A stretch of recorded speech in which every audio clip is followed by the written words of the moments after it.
কি বলবো হ্যাঁ, ধন্যবাদ। আপনার প্রশ্নটা খুবই সুন্দর হয়েছে। সেটি হলো, আপনারা জানেন আজকে সকাল 7:30 থেকে সকল প্রার্থীদের প্রচারণা বন্ধ আছে। নির্বাচন কমিশনের নির্দেশনা অনুযায়ী নির্বাচন ভোট গ্রহণের আগে 48 ঘন্টা আগে থেকে এই প্রচারণা বন্ধ। সেটি আমরা সাফল্যজনকভাবে মেট্রো এবং বাইরের যে আসনগুলো আছে সবখানেই প্রার্থীদের প্রচারণা বন্ধ আছে। এছাড়া আরো কিছু নিষেধাজ্ঞা আছে, সেটি মোটরসাইকেলের উপরে নিষেধাজ্ঞা আছে, অন্যান্য গাড়ি টাড়ি সেগুলো চতুর্দিকে আমরা আমাদের পক্ষ থেকে আমরা অ্যানাউন্সমেন্ট করছি জনগণকে সচেতন করার জন্য, রাজনৈতিক দলগুলোকে সচেতন করার জন্য সেটি আমরা চালাচ্ছি। আর আমাদের প্রস্তুতি যদি বলেন, প্রস্তুতি বহুমাত্রিক প্রস্তুতি এখানে আছে। এক হলো ইলেকটোরাল প্রস্তুতি যদি বলেন, আমাদের সকল ব্যালট পেপার আমরা বুঝে পেয়েছি এবং সেগুলি সংশ্লিষ্ট নির্বাচনী এলাকাগুলোতে পৌঁছে দেওয়া হয়েছে। সদরের ব্যালট পেপার আমরা সার্কিট হাউস থেকে আমার যে আসন খুলনা 2 সেটি আমরা সার্কিট হাউস থেকে আগামী কাল 11টার পর থেকে আমরা সেটি বিতরণ করবো। আর উপজেলাগুলোতে অ্যাসিস্ট্যান্ট রিটার্নিং অফিসার যারা আছেন তারাও তাদের সুবিধাজনক সময়ে ব্যালট পেপার প্রিজাইডিং অফিসারদের কাছে দিবেন এবং সাথে অন্যান্য নির্বাচনী মালামাল সহ তারা কেন্দ্রে চলে যাবেন। কেন্দ্রে প্রিজাইডিং অফিসার, সরকারি প্রিজাইডিং অফিসার এবং পোলিং অফিসার যারা আছে তারা আগামী কালকেই কেন্দ্রে যে কেন্দ্র বুঝে কেন্দ্র প্রস্তুত করে সেটি তারা তাদের কন্ট্রোলে নেবেন। সেখানে প্রায় প্রতিটি কেন্দ্রেই, এখানে 840টা কেন্দ্র আছে টোটাল খুলনায় 6টি আসনে, প্রায় প্রতিটা কেন্দ্রে এবার সিসি ক্যামেরা থাকবে, আপনারা জানেন। এবং যে অধিক গুরুত্বপূর্ণ যে সকল কেন্দ্রগুলো আছে, অর্থাৎ আমরা প্রায় 558টা কেন্দ্রকে আমরা অধিক গুরুত্বপূর্ণ বলছি, সেগুলোতে নিশ্চিতভাবে আমরা সিসি ক্যামেরা ইনস্টল করেছি।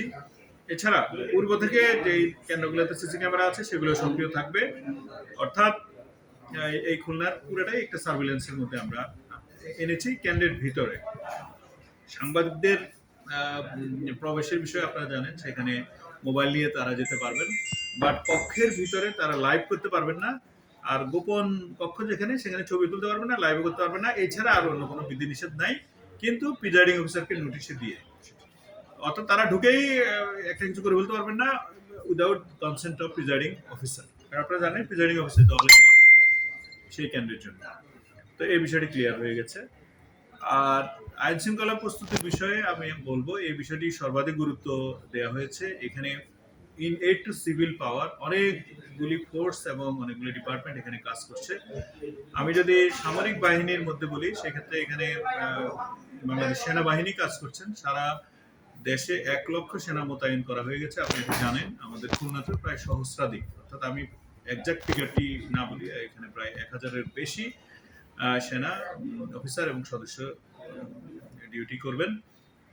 অফিসাররা, অর্থাৎ যারা ক্যাম্প কমান্ডার যারা আছেন, তারা বিভিন্ন জায়গায় নোডাল পয়েন্ট হিসেবে তারা থাকবেন, স্ট্রাইকিং ফোর্স হিসেবে, এবং তাদের ম্যাজিস্ট্রেসি পাওয়ার আছে। তারা আইন শৃঙ্খলা বাহিনীর মতো গ্রেপ্তারি পাওয়ার তাদের আছে, তারা ম্যাজিস্ট্রেট পুলিশ উভয় পাওয়ার তারা এখানে করতে পারবেন, অ্যাপ্লাই করতে পারবেন। এগুলো সেনাবাহিনী।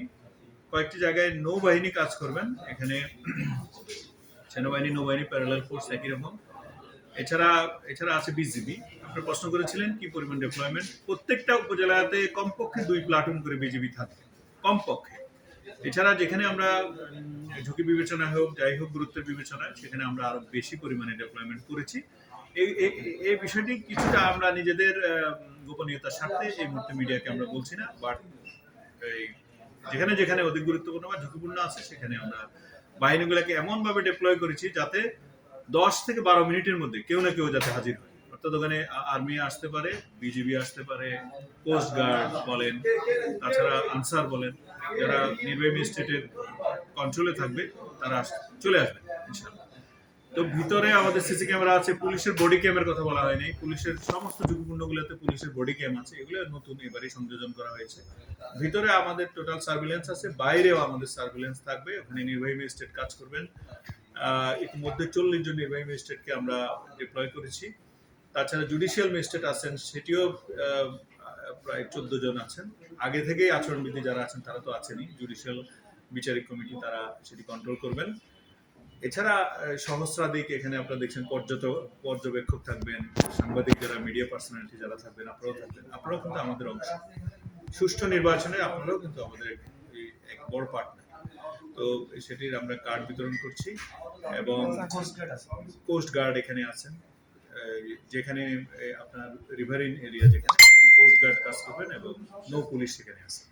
তো সমস্ত বাহিনী এখানে ঠিক আছে এবং আইন শৃঙ্খলা বিষয়ক যে নিরাপত্তা সেল যেটি আমরা করেছি সেটি আমরা সিরিজ অফ মিটিং করে সবার ডিপ্লয়মেন্ট প্ল্যানগুলো আমরা নিয়ে যাতে কোথাও কোনো ওভারল্যাপ না হয় এবং কোথাও কোনো গ্যাপ না পড়ে সেটি বিবেচনা করে আমরা সেই নিরাপত্তার জালটা আমরা তৈরি করেছি। আপনাদের মাধ্যমে আমরা সম্মানিত প্রার্থী এবং ভোটারদেরকে আমরা বলবো এই নির্বাচনে নির্বাচন কমিশনের একজন প্রতিনিধি হিসেবে, রিটার্নিং অফিসার হিসেবে আপনাদের বলতে পারি যে শতভাগ স্বচ্ছতা, নিরপেক্ষতা এবং জবাবদিহিতার মাধ্যমে এই নির্বাচনটি আমরা ইনশাআল্লাহ করতে পারবো। আমরা সকলের সহযোগিতা চাই। বাকি আছে 40 ঘন্টা।